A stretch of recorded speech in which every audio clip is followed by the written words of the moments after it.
మనం సాధారణంగా వింటా ఉంటాం. సో వీళ్ళు అమెజాన్ నుంచి బయటకొచ్చి ఈ కంపెనీ పెట్టారు. జబాంగ్ నుంచి బయటకొచ్చి ఈ కంపెనీ స్టార్ట్ చేశారు అని చెప్పి. సో అలా ఎందుకు స్టార్ట్ చేస్తారు అంటే కొంతమంది కంపెనీలో వర్క్ చేసేటప్పుడు ఆ కంపెనీ చేస్తున్న మిస్టేక్స్ అనేవి వాళ్ళు ఐడెంటిఫై చేస్తారు.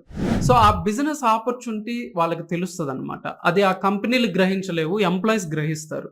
సో అక్కడ బిజినెస్ ఉంది అని తెలిసినప్పుడు వాళ్ళకొచ్చిన ఐడియాతో వాళ్ళే సొంతంగా ఎంటర్‌ప్రెన్యూర్స్‌గా ఎదుగుతారు. ఐడియాస్ అనేవి ఎక్కడో ఉండవండి. మనం రోజు చేసే జాబ్‌లోనో, మన ఇంట్లోనో, మనం బయట సొసైటీలోనో ఫేస్ చేసే ప్రాబ్లమ్‌కి ఇచ్చే సొల్యూషన్స్‌లోనే మనకు ఐడియాస్ అనేవి ఉంటాయి. But end of the day మనకి కొన్ని ఐడియాస్ కావాలి. అసలు ఐడియాస్ ఎక్కడ తట్టట్లేదు అనుకుంటే మటుకు మనకి చాలా ప్లేసెస్‌లో ఐడియాస్ ఐడెంటిఫై చేయొచ్చనమాట. సో ఈరోజు అలా మంచి ఐడియాస్ ఐడెంటిఫై చేసే కొన్ని ప్లేసెస్ కానీ, ఆపర్చునిటీస్ కానీ మీతో షేర్ చేసుకుంటాను. సో మనకి మంచి ఐడియాస్ దొరికే ఫస్ట్ ప్లేస్ వచ్చేసరికి మనం డైలీ చదివే న్యూస్ పేపర్స్ అట్లానే మ్యాగజైన్స్ అండి. సో ఎగ్జాంపుల్‌కి ఈనాడు గాని, సాక్షి, ఆంధ్రజ్యోతి ఇలాంటి పేపర్స్‌లో చూసుకుంటే గనక మనకి బిజినెస్ పేజెస్‌లో ఎంటర్‌ప్రెన్యూర్స్ గురించి స్టోరీస్ ఉంటాయి. అట్లానే స్పెషల్‌గా సండే మ్యాగజైన్స్‌లో ఎంటర్‌ప్రెన్యూర్ స్టార్టప్‌కి సంబంధించిన ఏదో ఒక స్టోరీ పబ్లిష్ అవుతా ఉంటది. సో అలాంటి చోట మనం ఒక స్టార్టప్ గురించి చదివినప్పుడు సో అట్లాంటి సర్విస్ మన ఏరియాలో మనం ఎందుకు స్టార్ట్ చేయకూడదు? అట్లానే వాళ్ళు ఒక టైప్ ఆఫ్ సర్విస్ అందిస్తుంటే కొద్దిగా అటు ఇటు మార్చి మనం ఎందుకు స్టార్ట్ చేయకూడదు? సో ఇలాంటి ఐడియాలు మనకి చాలా తడతాయన్నమాట. అండ్ సెకండ్ బెస్ట్ ప్లేస్ వచ్చేసరికి ఈ మధ్య ఎక్కువ మంది యూజ్ చేసుకుంటున్న ప్లేస్ వచ్చేసరికి ఇంటర్నెట్ సోర్సెస్. మీరు గూగుల్‌లో గాని, యూట్యూబ్‌లో గాని ఎళ్లి బిజినెస్ ఐడియాస్ అని టైప్ చేస్తే చూడండి ఎన్ని వెబ్‌సైట్స్, యూట్యూబ్ వీడియోస్ వస్తాయో. మనం ఇప్పుడు ఎలా వీడియో చేస్తున్నామో అలా ఇదివరకే చాలా మంది ఎస్పెషల్లీ బిజినెస్ ఐడియాస్ మీదే తెలుగులో కావచ్చు, హిందీలో కావచ్చు, ఇంగ్లీష్‌లో కావచ్చు చాలా వీడియోస్ చేసున్నారు. ఆ వీడియోస్‌లో చాలామంది కొత్త కొత్త బిజినెస్‌లు షేర్ చేసుకుంటారు. ఉన్న బిజినెస్‌ని ఎలా కొత్తగా చేయొచ్చు అనేది చెప్పుంటారు. అవన్నీ చూడటం ద్వారా అక్కడ గూడా మనకొక ఐడియా అనేది జనరేట్ అవుతది. వాళ్ళు చెప్పిన పాయింట్ తీసుకుంటే దాని నుంచి మనకు కొత్త ఐడియా వచ్చే ఛాన్స్ ఉందన్నమాట. సో గూగుల్, యూట్యూబ్ అలానే వీటితో పాటు మనకి క్వొరా, రెడిట్ అంటే ఈ క్వెషన్ అండ్ ఆన్సర్ ప్లాట్‌ఫార్మ్స్ ఉంటాయన్నమాట. వీటిల్లో గూడా ఈ బిజినెస్ ఐడియాస్ గురించి ఎక్కువ డిస్కషన్స్ నడుస్తుంటాయి. సో ఇంటర్నెట్ సోర్సెస్‌లో సెర్చ్ చేయడం ద్వారా మనకి మంచి ఐడియాస్ వచ్చే ఛాన్స్ ఉంది. మీ బిజినెస్‌కి సంబంధించిన వెబ్‌సైట్ హోస్ట్ చేసుకోవడానికి మంచి హోస్టింగ్ కంపెనీ కావాలి కదండీ! సో హోస్టింగర్ అలాంటి కంపెనీ మన ఆడియన్స్‌కి స్పెషల్ ఆఫర్ అయితే ఉందన్నమాట. ఆఫర్ లింక్ అనేది నేను ఈ వీడియో డిస్క్రిప్షన్‌లోను ఫస్ట్ కామెంట్‌లోను పిన్ చేస్తాను. స్పెషల్ ఆఫర్‌తో పాటు ఒక కూపన్ ఉంటదండి. ఆ కూపన్ అప్లై చేస్తే గనక మీకు ఎక్స్ట్రా 10% డిస్కౌంట్ కూడా వస్తది. మీరు ఆ లింక్ క్లిక్ చేసినప్పుడు ఇట్లా ప్యాకేజెస్ ఉంటాయి. సో మోస్ట్ ఆఫ్ ది పీపుల్‌కి ఏంటి అంటే ప్రీమియం ప్యాకేజ్ అనేది సరిపోతదండి. దీంట్లో మల్టిపుల్ వెబ్‌సైట్స్ కూడా హోస్ట్ చేసుకోవచ్చు. చూస్ ప్లాన్ అని క్లిక్ చేస్తున్నాను. ఇక్కడ మనకి ఎన్ని ఇయర్స్ కావాలో అది సెలెక్ట్ చేసుకుంటామండి. సెలెక్ట్ చేసుకున్న తర్వాత ఇక్కడ హ్యావ్ ఏ కూపన్ కోడ్ ఉంది కదా, అక్కడ వచ్చేసరికి సో నేను ఏదైతే కూపన్ కోడ్ డిస్క్రిప్షన్ లో ఇస్తానో ఆ డిస్క్రిప్షన్ లో లింక్ క్లిక్ చేసి ఆ కూపన్ కోడ్ కాపీ చేసి ఇక్కడ పేస్ట్ చేయండి. సో అప్పుడు మీకు 10% డిస్కౌంట్ అయితే వస్తుంది. స్పెషల్ ఆఫర్ కూపన్ కోడ్ అనేది డిస్క్రిప్షన్ లో ఉంటుంది, చెక్ చేయండి. ఇంకా థర్డ్ బెస్ట్ ప్లేస్ వచ్చేసరికి మీరు వాడుతున్న సర్వీస్ లోనే బెటర్ సొల్యూషన్ ఇవ్వటం. మీరు ఏదో ఒక సర్వీసెస్ మనం పొద్దున్న లేచిన దగ్గర నుంచి నిద్రపోయే వరకు ఏదో ఒక సర్వీస్ తీసుకుంటా ఉంటాం. బయట నుంచి ఏదో ఒక ప్రోడక్ట్ యూజ్ చేస్తా ఉంటాం. సో దాన్నే ఇంకా బెటర్‌గా ఎలా ప్రొవైడ్ చేయొచ్చు? లేదా దాన్నే ఇంకా కాస్ట్ ఎఫెక్టివ్‌గా ఎలా ప్రొవైడ్ చేయొచ్చు? సో ఈ థింకింగ్ ప్రాసెస్‌లో ఉన్నాము అంటే గనక అక్కడ గూడా మనకి మంచి ఐడియాస్ దొరుకుతాయి. ఇంకా ఐడియాస్ పొందడానికి ఫోర్త్ బెస్ట్ ప్లేస్ వచ్చేసరికి మీ హాబీ, మీ ప్యాషన్. సో మీ హాబీ, మీ ప్యాషన్‌ని మీరు ఎక్స్‌ప్లోర్ చేస్తే వాటిల్లో ఏదో ఒక దాని మీద ఒక మంచి బిజినెస్ చేసే ఒక ఐడియా దొరుకుతది మీకు. సాధారణంగా ఈ హాబీ ఆర్ ప్యాషన్ చుట్టూ బిజినెస్ ఐడియా వచ్చింది, బిజినెస్ ఎస్టాబ్లిష్ చేసాము అంటే కనుక చాలా బాగుంటది. ఎందుకంటే మనకుండే హాబీ ఆర్ ప్యాషన్ మీద మనం వర్క్ చేసేటప్పుడు ఇంకా మనం ఇంట్రెస్టింగ్‌గా పరిగెడతాం. అక్కడ కేవలం మనీ వస్తుందా లేదా అన్న దానికంటే కూడా మనం దాని మీద ఎక్కువగా ప్యాషనేట్గా ఉంటాం కాబట్టి ఎక్కువ దూరం పరిగెట్టడానికి ఛాన్స్ ఉంటుందన్నమాట. అయితే అన్ని హాబీలు మంచి బిజినెస్లు కాలేవు. కొంతమందికి మామూలుగా ఆఫీస్ నుంచి రాగానే ఫ్రీ టైంలో ఉన్నప్పుడు ఊరిని ఇంటర్నెట్ బ్రౌజ్ చేయడం ఒక హాబీ. అట్లా ఇంటర్నెట్ బ్రౌజ్ చేయడం హాబీ, దాంతో బిజినెస్ చేయొచ్చా అంటే చేయలేకపోవచ్చు. ఏమన్నా ఇన్‌డెప్త్‌గా వెళ్తే చేసే అవకాశం ఉండొచ్చు. కానీ ప్రతి హాబీ కూడా బిజినెస్‌గా మారకపోవచ్చు. సో కొన్ని హాబీస్, ప్యాషన్స్ ఏంటి అంటే మనం ఆలోచిస్తే అవతల వాళ్ళకు కూడా అది ఒక ప్రాబ్లం గానో లేదా అవతల వాళ్ళకి కూడా ఒక ప్యాషనేట్ గానో వాళ్ళు చేయలేకపోవటము ఉంటుంది. అలాంటి కేసెస్లో మనం దాన్ని బిజినెస్గా మార్చుకోవచ్చు. కొంతమందికి ఈ మ్యూజిక్ వినడం చాలా హాబీ. అయితే ఆ వినటం అవతలోడికి ఏమీ ప్రాబ్లం సాల్వ్ చేయదు. సో మ్యూజిక్ వినటంతో ఆగకుండా మీకు మ్యూజిక్ క్రియేట్ చేయగలరు అనుకోండి, ఆబ్వియస్లీ అదేమవుతుంది, అవతలోడికి ఒక రిలాక్సేషన్ ఇస్తుంది. అంటే దాంట్లో ఏదైనా బిజినెస్ ఐడియా దొరికే ఛాన్స్ ఉందన్నమాట. సో అలాగా మీ హాబీ ఆర్ ప్యాషనేట్ లిస్ట్ చేసుకొని వాటిల్లో మీరు ఏదైనా మంచి బిజినెస్ ఐడియా దొరుకుతుందా, ఆ బిజినెస్ ఐడియా అవతల ప్రాబ్లమ్ సాల్వ్ చేస్తుందా, అవతల టైం సేవ్ చేస్తుందా అనేది ఐడెంటిఫై చేసుకోండి. అండ్ నెక్స్ట్ బెస్ట్ ప్లేస్ వచ్చేసరికి మీ కంపెనీ లేదా జాబ్ ప్రెమిసెస్ అండి.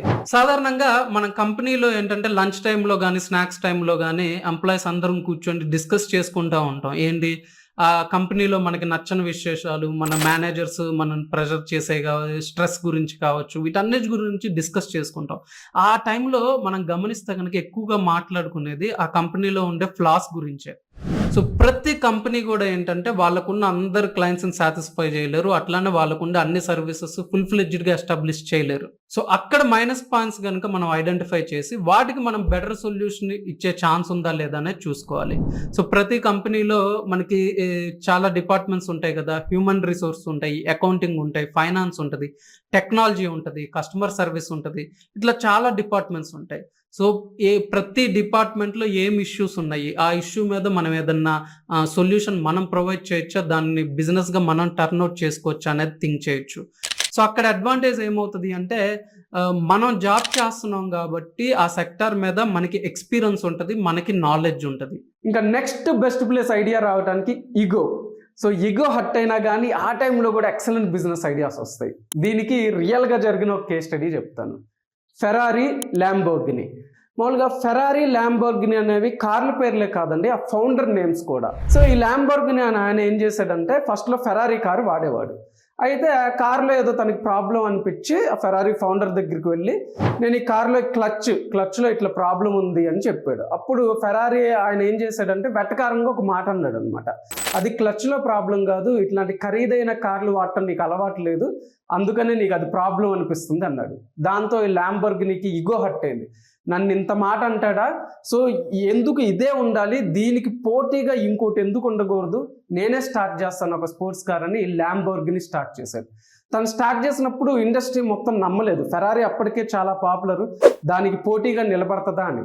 కానీ ల్యాంబోర్గిని ఇగో హర్ట్ అవడంతో ఆ ఇగో హర్ట్ అయిన దాంతో ఒక బిజినెస్ ఐడియా వచ్చి దాంతోనే ఒక ఎక్సలెంట్ సంస్థ స్థాపించాడు. ఈరోజు ల్యాంబోర్గిని, ఫెరారీ అనేవి అలాగా మనకు కూడా చాలా సందర్భాల్లో ఈగోస్ హర్ట్ అవుతూ ఉంటాయి. కొన్ని సందర్భాల్లో అవతలోడు మనల్ని అవమానిస్తాడు.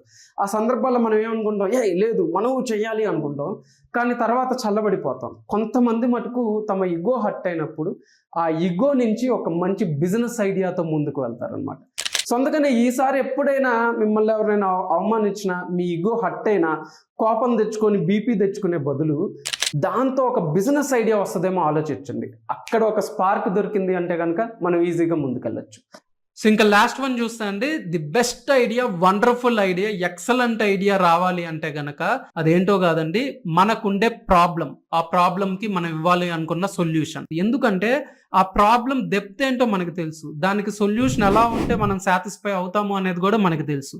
సో మనలాగే ఈ ప్రాబ్లం చాలా మందికి ఉంటుంది కాబట్టి సో చాలా మందికి ఆ సొల్యూషన్ మనం ప్రొవైడ్ చేస్తే అదే ఎక్సలెంట్ బిజినెస్ అవుతుంది. ఉదాహరణకి మన ఇంట్లో వాళ్ళు కూరగాయలు తీసుకురావాలి, పెద్దోళ్ళు, వాళ్ళు ఏం చెప్తారు, ఎండాకాలం బయటకు వెళ్ళాలనుకుంటే అరే ఎండలో వెళ్ళి కూరగాయలు తేవాలంటే చాలా కష్టంగా ఉందిరా అంటారు. అది మనకు వినడానికి కంప్లైంట్లో అనిపిస్తుంది. మనం మా అయితే ఒక సలహా ఇస్తాం, గుడికి తీసుకెళ్ళండి అంటాము, ఏదో సలహా ఇస్తాం. కానీ అదే కంప్లైంట్ నుంచి బిగ్ బాస్కెట్ లాంటి ఐడియా పుట్టచ్చు. అంటే మనం ఎందుకు బయటికి వెళ్తాం, ఒక క్లిక్ చేస్తే కూరగాయలే మన ఇంటికి రావచ్చు కదా అనేది పుట్టచ్చు. ఇంకొన్నిసార్లు మన ఇళ్ళల్లో ఎవరైనా బయట జాబ్ చేసే వాళ్ళు లేటుగా వచ్చారనుకోండి, సో ఇంట్లో వాళ్ళకి ఆ టైంలో వండి పెట్టడం కూడా కష్టంగా ఉంటుంది. ఆ టైంలో ఎట్లాంటి కంప్లైంట్స్ వింటూ ఉంటాం, అరే ఈ టైంలో ఏదైనా ఫుడ్ దొరికితే బాగుండు, బయట ఆర్డర్ చేసుకోవచ్చు అని కంప్లైంట్స్ వింటూ ఉంటాం. అలాంటి ఐడియా నుంచే స్విగ్గీ లాంటి యాప్ పుట్టచ్చు. ఇక సాధారణంగా మన బ్రదర్స్ కానీ సిస్టర్స్ కానీ వీళ్ళు వేరే ఊరు వెళ్ళినప్పుడు లేదా వేరే ప్లేస్కి వెళ్ళినప్పుడు జనరల్గా కంప్లైంట్ చేసేది ఏంటి అంటే, అరే అన్న మా ఇక్కడ ఏరియాలో మన ఇంట్లో ఉన్నట్టు అంటే హోమ్ ఫుడ్ ఎక్కడా లేదురా, చాలా ఇబ్బంది పడుతున్నాంరా అంటారు. మీరు నిజంగా ఒక బిజినెస్ ఐడియా కోసం చూస్తుంటే అదే ఎక్సలెంట్ బిజినెస్ ఐడియా. ఆ ప్లేస్కి వెళ్ళండి, ఎక్స్ప్లోర్ చేయండి. అక్కడ హోమ్ ఫుడ్ లేకపోతే హోమ్ ఫుడ్ క్రియేట్ చేసే ఆపర్చునిటీ ఉందేమో చూసుకోండి. సో ఇట్లాంటి కంప్లైంట్స్ నుంచి మనకి ఎక్సలెంట్ బిజినెస్ ఐడియాస్ దొరుకుతాయి. అయితే మనం వాటిని పట్టించుకోం, ఆ కంప్లైంట్ లానే వదిలేస్తాం. కొంతమంది ఎంటర్ప్రెనర్స్ మైండ్ సెట్ ఉన్న వాళ్ళు మటుకు ఆ కంప్లైంట్ నుంచి ఒక బిజినెస్ ఐడియా దొరికినప్పుడు ఆ ఎగ్జిక్యూషన్ ప్రాసెస్లోకి వెళ్ళి పాసిబిలిటీస్ ఎలా ఉన్నాయో చెక్ చేసుకుంటారు. ఒక ఇంపార్టెంట్ ఇన్ఫర్మేషన్ అండి, AI industry, startups, digital marketing ఇండస్ట్రీకి సంబంధించి ఏదైనా న్యూస్ కానీ, అప్డేట్స్ కానీ, ఇన్ఫర్మేషన్ కానీ మన టెలిగ్రామ్ ఛానల్లో పోస్ట్ చేస్తున్నాము. ఇండస్ట్రీలో ఏదైనా ఈవెంట్స్ జరుగుతున్నా కానీ, ఏదైనా job information are job notifications కానీ, ఇవన్నీ కూడా మన టెలిగ్రామ్ ఛానల్లో ఉన్నాయండి. టెలిగ్రామ్ ఛానల్కి సంబంధించిన లింక్ అనేది నేను ఈ వీడియో డిస్క్రిప్షన్లో ఇస్తాను, అట్లానే ఫస్ట్ కామెంట్లో పిన్ చేస్తాను. ఈ అప్డేట్స్, ఇన్ఫర్మేషన్ మిస్ అవ్వకూడదు అంటే కనుక మన ఛానల్లో జాయిన్ అవ్వండి. సో ఇలాంటిదే ఇంకో మంచి వీడియోతో కలుస్తాను. అంతవరకు సశేషం మీ రవికిరణ్. Thank you.